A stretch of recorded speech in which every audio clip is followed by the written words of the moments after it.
আসসালামু আলাইকুম, কেমন আছেন? আশা করি সবাই অনেক ভালো আছেন, সুস্থ আছেন এবং নিরাপদে আছেন। তো আজকে আবারও আসছি হচ্ছে এমএস মোটরসে, মিরপুর 60 ফিট বারেক মোল্লা মোড়ের কাছে, পদ্মা ব্যাংকের বিল্ডিং এর ঠিক নিচে। এমএস মোটরসে কিন্তু প্রায় সময় বিভিন্ন মোটরসাইকেলের রক্ষণাবেক্ষণ সম্পর্কিত ভিডিও রেকর্ড করি এবং তা পোস্ট করি। আর শাহিন ভাই সাম্প্রতিক সময়ে বেশ কিছু দারুণ দারুণ জিনিস, দারুণ দারুণ নিষ্ঠুর জিনিস আমার অডিয়েন্সের জন্য দেখার সুযোগ করে দিছে। তো শাহিন ভাই আজকেও এরকম একটা দারুণ দারুণ জিনিস দেখানোর জন্য দাঁড়ায় আছে। তো শাহিন ভাই, আসসালামু আলাইকুম, কি অবস্থা? আসসালামু আলাইকুম। এই তো আলহামদুলিল্লাহ ভালো আছে। তো বলেন কি সেই ঘটনা যেটার জন্য আপনি আমার ফোন দিয়েছিলেন, বলেন কি হয়েছে? আচ্ছা, এটা হচ্ছে পালসার এনএস সিঙ্গেল ডিস্ক। 15 দিন আগে আমাদের মিরপুরেই হ্যাঁ। যে কোনো একটা দোকান থেকে ইঞ্জিন ওভারহোলিং করাইছে। আচ্ছা। তো গত পরশুদিন থেকে সে সাউন্ডটা দেখতেছে খুব বেশি বাজে হয়ে গেছে। আচ্ছা। তো সে আসলে সাভারের বাসিন্দা। তো আমাদের নাম শুনে সে আসছে গতকালকে আসার পরে সে আসছে অনেক আগেই, কিন্তু আমার শিডিউলটার কারণে সে অনেক ওয়েট করার পর আমি গাড়িটা পরে ধরতে পারছি। তো ধরার পরে আমার মেকানিক টান দেওয়ার সাথে সাথে বলছে যে এটা আসলে আবার ইঞ্জিনের কাজ করতে হবে। ইঞ্জিনের কাজ কি, এটা টেপিট থেকে কোনো একটা হেড থেকে কোনো সাউন্ড আসতেছে। হেড থেকে সাউন্ড আসতেছে। হ্যাঁ। কোনো কিছু একটা ভাঙা যেতে পারে, এরকম একটা সাউন্ড আসছে। আচ্ছা। তো যে ধারণা সেটাই আসলে ক্লিয়ার হয়ে গেছে। এটা খোলার পরে আমরা দেখতেছি এটা হচ্ছে ইঞ্জিনের হেড। এটা হচ্ছে ইঞ্জিনের হেড। হ্যাঁ, ইঞ্জিনের হেড। এই হচ্ছে হেডের অবস্থা। হ্যাঁ, এই যে টুকরা নাই। ঠিক আছে, এটা ভেঙে গেছে একবারে। এটা ভেঙে গেছে, একদম ভেঙে গেছে। আপনি আঙুলটা সরান, এই এটা খাড়া করেন। এই একবারে নাই, জি, পুরো দাঁত পড়ে গেছে এরকম আর কি।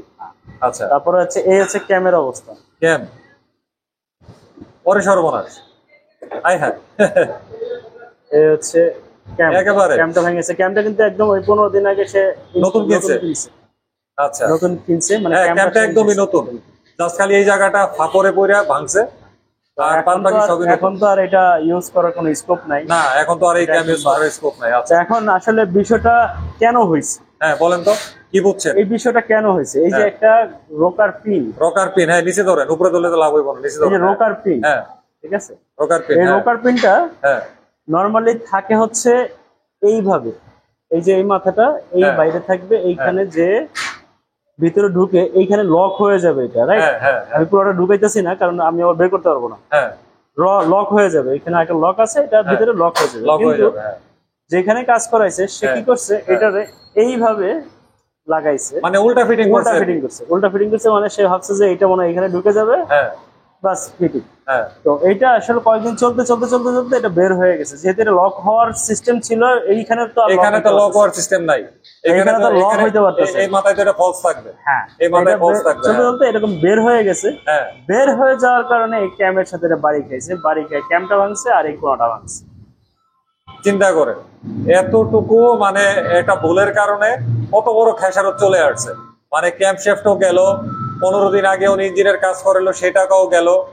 তারপরে এই যে হেডটা, বিশেষ করে এই হেডের এই যে কোণাটা যে ভাঙছে, এইটা তো বিরাট বড় ক্ষতি, বিরাট বড় ক্ষতি। আমার তো মনে হয় যে এই ক্ষতি পূরণ করার জন্য সবচাইতে একদম বেস্ট সলিউশন হচ্ছে হেড পরিবর্তন করা। আসলে এইটাই আমাদের সমাধান। হ্যাঁ, হেড পরিবর্তন করা ছাড়া আসলে ভালো কোনো সমাধানের রাস্তা নাই। আর ক্যাম তো গেছেই, এই বাইকের যে মালিক, তার কিন্তু বিরাট বড় ক্ষতি হয়ে গেছে, বিরাট বড়, নাকি ভাই? বিরাট ক্ষতি। জাস্ট 15 দিন আগে সে আমারে রিকোয়েস্ট করেই বলছে যে ভাই আপনি যতটুকু পারেন। তো আমি তার এই ভিডিও ফুটেজটা পাঠাইছি। ফুটেজটা পাঠার পরে সে তো আর কি বলবে, সে আমারে রিকোয়েস্ট করতেছে যে ভাই এটা যে কোনো ভাবে হোক একটু লেদে রিপেয়ারিং করা যায় কিনা সেই ব্যবস্থা। লেদে রিপেয়ারিং, তো আমি তারে বারবারই বলছি এটা লেদে রিপেয়ারিং আসলে ওইভাবে পসিবল না, অ্যাকুরেট রেজাল্ট আসবে না, ভালো রেজাল্ট আসবে না। তারপর তার কথা হচ্ছে যে ভাই আপনি যেভাবে পারেন আমার একটু লেদে কাজ করেন। আচ্ছা, লেদে কাজ করার পরে যদি কোনো সমস্যা হয়, ওই ড্রাইভারটা কার থাকবো তখন? সেটা আমি তো প্রথমেই সারেন্ডার যে আমি এটা লেদে পারবো না। তারপর তার রিকোয়েস্টের কারণে আমি লেদে ট্রাই করতেছি, যদি হয় আলহামদুলিল্লাহ, না হলে তো এটা চেঞ্জ করতেই হবে। হ্যাঁ, বুঝতে পারছি। ওই যে ঠিক আছে, ক্যাম ট্যাম নতুন কিনলো বা সমস্যা নাই, ওগুলার আসলে দাম কম, আমি বুঝতে পারছি। বাইকের মালিকের আসলে খরচটা অনেক, ওনার জন্য অনেক বেড়ে গেছে, এই কারণে উনি আসলে বিকল্প রাস্তা খুঁজতেছে। সে একজন ঠিক আছে, আচ্ছা, সে একজন student। স্টুডেন্ট। আচ্ছা, ওই হিসাবে হ্যাঁ। তার জন্য 14-15 দিন আগে 14,000 টাকা খরচ করার পরে হ্যাঁ আবার রিসেন্ট এই এই এই যেমন এই হেডটাই 6 থেকে 7 হাজার টাকা দাম। হ্যাঁ 6 থেকে 7 হাজার টাকার দাম 14-15 দিন আগে সে 14,000 টাকা খরচ করছে, এখন আবার এটার পিছনে 10-12 হাজার টাকা খরচ হবে। অবশ্যই এটা তার জন্য চাপ। খুব একটা বাড়তি চাপ। অবশ্যই এটা তার জন্য চাপ। আচ্ছা ভাই, একটা জিনিস বলেন, সেটা হচ্ছে এই যে এখন যে কাজগুলোর জন্য আপনারা হাত দিচ্ছেন, মনে করেন আপনি এটা লেদে করাইছেন, লেদের টাকা কত হইতে পারে আনুমানিক? লেদে কত 1,000-1,200 টাকা খরচ যাবে। ধরলাম 1,000 টাকাই, আরে ধরলাম 1200 টাকাই ধরলাম। আচ্ছা 1200 আর ওইখানে ভাঙছিল 15,000, কত হইলো? 16,700। আপনাদের মজুরি আছে কত? এটাই মজুরি আছে আমার 2,500 টাকার মতো। 2,500 টাকাতে 16,700 আর 2,500 টাকা 19,100 টাকা। আর ক্যামের দাম কত? ক্যামেরার দাম আছে আপনার 1,100 বা 1,200 এরকম মধ্যে। 1100, ধরলাম 1100। তাইলে আমি দেখতেছি 18,500 টাকার মতন তার সর্বমোট আগের কাজ সহকারে আইসা পড়তেছে, তাই না? ব্যাপারটা তো এরকমই দাঁড়াইতেছে। না, আমার বেল্ট লাগবে তো, আরো কিছু লাগবে তো। ও, আরো লাগবে।